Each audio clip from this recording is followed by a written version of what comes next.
He's gonna get you, devil. We swear. God, whatever you freaks believe in. Yeah, we believe a lot better than just God. Yeah, whatever.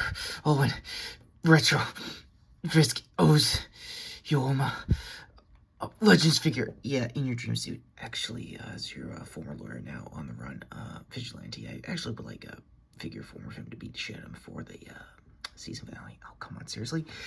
Anyway, hey everybody, what's up? This is Retrokid. Retrokid Reviews doing a first episode premiere with the real Daredevil Hell's Kitchen himself, Daredevil.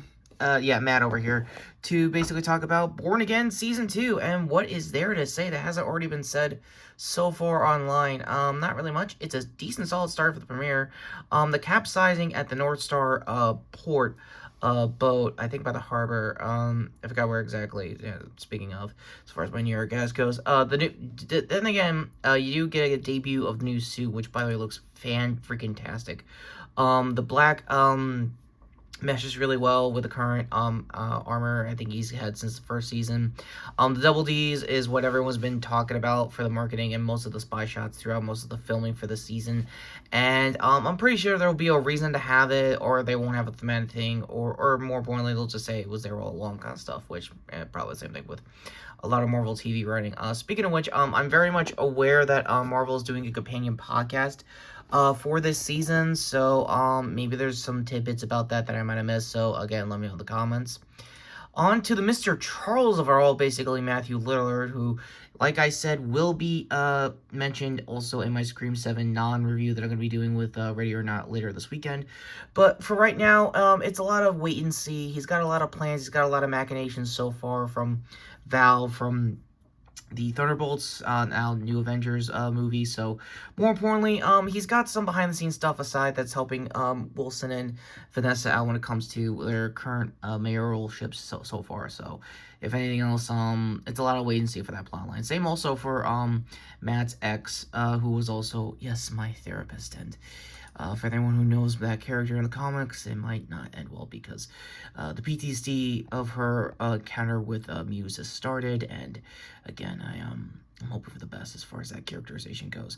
Speaking of which, you are going to talk about how I'm basically training Karen to be the new me, essentially. Well, that's what chuds are saying online, so let's not read the tea leaves into that. Yeah, actually, good call. Also, with that being said, speaking of those chuds, we're also very much aware that Frank is going to be heavily involved in that new Spider-Man project. I could have sworn I remembered his name. It was like a Peter something, right? Yeah, there's a reason behind that. Trust me on that. Also, there's one other thing. Yeah, it turns out, during the lead up to this, since Marvel does their usual show every episode order and when the release date is, usual TV stuff nowadays, but we finally got not only an answer to when Punisher's special presentation movie was coming out to Plus, but we also got the name of it also right later on socials, I think last week. One Last Kill.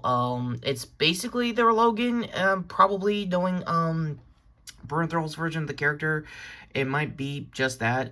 But ultimately, I am happy that he finally got around to getting a movie, more or less, before his obvious cameo appearances in Spider-Man Brand New Day. So, overall thoughts, again, it's just plot stuff. It's all it is with the premiere so far. I was kind of waiting, off character wise, sorry, one last time.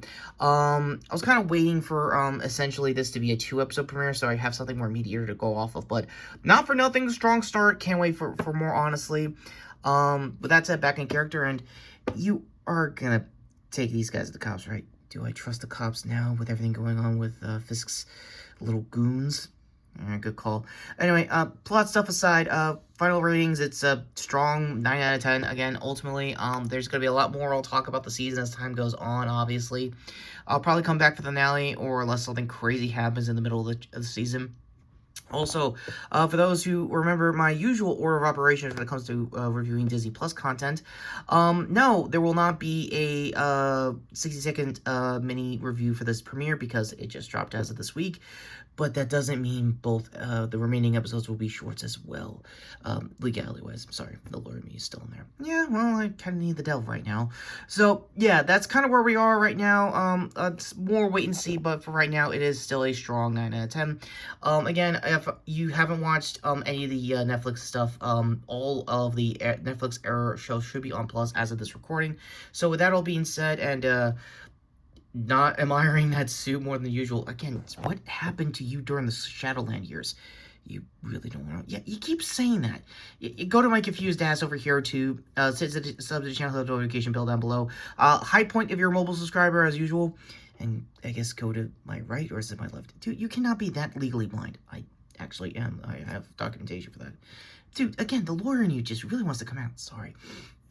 Yeah, go to me here, obviously, for the end cards, and obviously, speaking of recommended content, Retro doing his review so far of what's happening with Born Again with Frank over there. Seriously, that spider guy, I swear I've seen him before.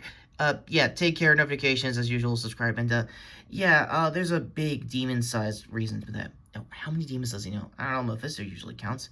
What's a Mephisto? Oh, come on, seriously?